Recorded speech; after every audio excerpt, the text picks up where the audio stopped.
Assalamu алейкум, урматтуу мекендештер. Сиздер тараптан келген бир канча суроолорго жооп берүү максатында чыгып отурам.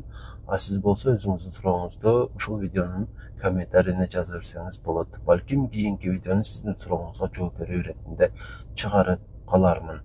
Алгачкы сурообуз алма уксусу боюнча. Албетте ар бир өзү үчүн пайдалуу азык экендиги талашсыз.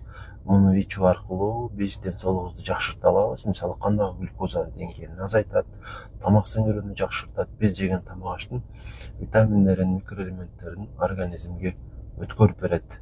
Бирок бир нерсени унутпаңыздар, бул азык, дары эмес.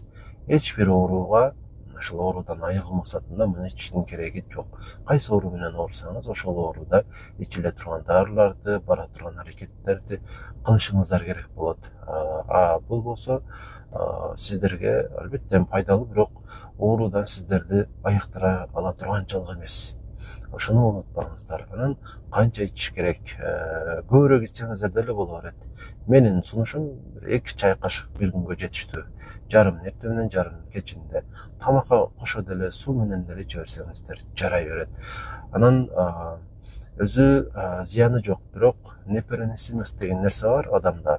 Мисалы, кээ бир адамдарга бал жакпайт, кээ бир адамдарга коон жакпайт, кээ бир адамдарга дагы башка азыктар, ошоктары алма уксус деле жакпашы мүмкүн сизге. Эгерде муну ичкениңизде ичиңиз өтүп кетсе, ашказан ооруса же дагы башка ушул сыяктуу жагымсыз нерсе болсо, анда бул азыкты андан ары улантып ичиштин кереги жок. Эгер эч нерсени сезбесеңиз, анда улантып иче бериңиздер. Канча көпкө чейин улантсаңыздар, мисалы 1 жыл, 2 жыл улантып ичсеңиздер, ошончолук көбүрөөк пайда көрө аласыздар.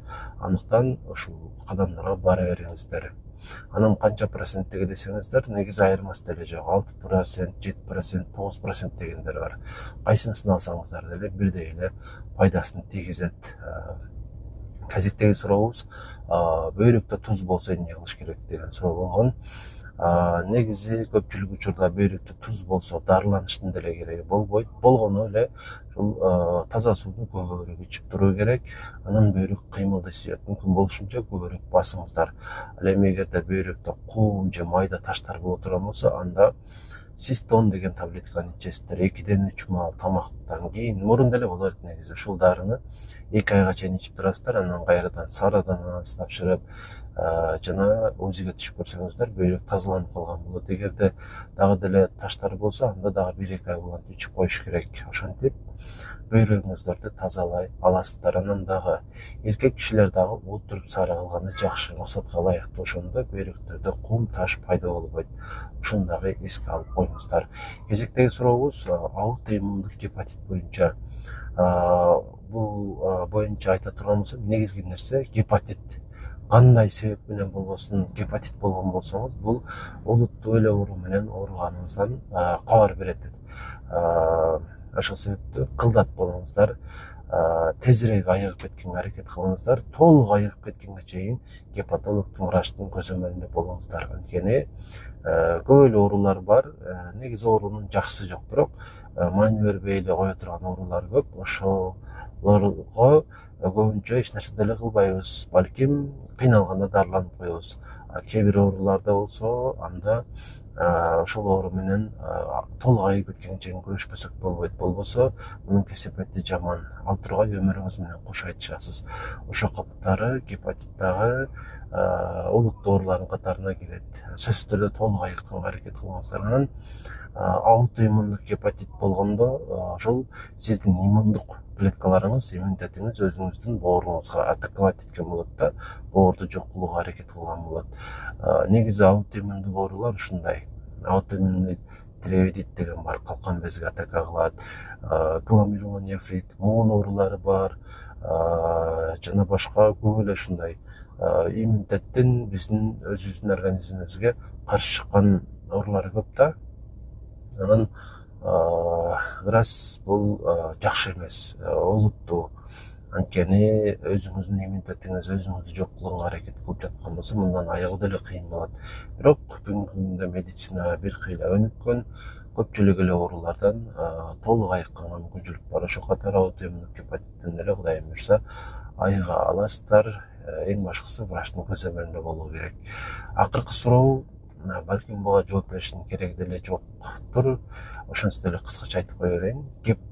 Гиппократ боюнча ушул көп эле адамдар ушул Гиппократтын антын ичкенсиңер, милдеттүүсүңөр дегендей бир көз карашта врачтарга бир таңбай беришет да.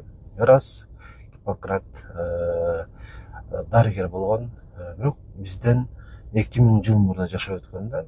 Биздин заманга чейин жашап өткөн. Балким ошол биздин замандын башталышында. Ошондо деле баары 2000 жыл мурда жашап атпайбы? Ошондой болгондон кийин ал кишинин бүгүнкү күндөгү медицинага эч кандай деле тиешеси жок. Тиешеси болсо деле кандайдыр бир деңгээлде саясий мааниде. Рас, биз Гиппократтын антын ичебиз. Бул биринчи курста болот. Ал учурда медицинаны жакшы түшүнө элек мезгил болот. Бирок рас ушул багытка элдин саламаттуулугун жакшыртуу багытына өткөндөн кийин ансыз деле ниетибиз сиздерге жакшылык кылуу, сиздердин ден соолугуңуздарды коргоо. Ошол себептүү бизге ого бетер басым кылыштын кереги жок. Бирок бир нерсени унутпаңыздар, эч кимге милдеттүү эмес.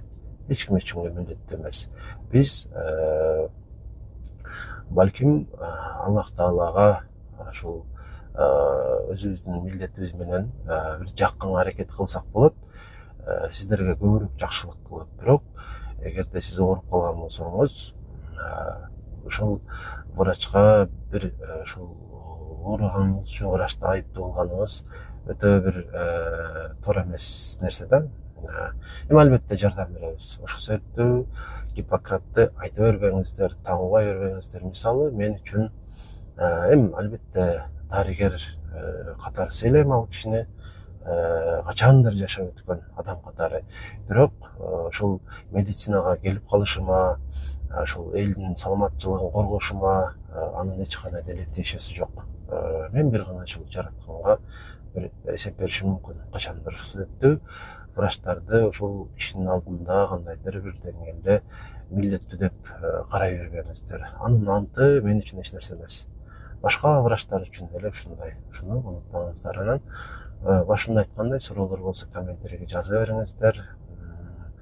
Кудай буюрса эч бириңиздердин сурооңуздарды жоопсуз калтырбаганга аракет кылмакчымын. Бул жерден алынбаган жоопторду доктор Аманбаев Instagram баракчасы бар, ошол жактан дагы көрүп жоопторду алсаңыздар болот. Анан катталуучу боло элек болсоңуздар сөзсүз түрдө подписацияны басып коюшту унутпаңыздар.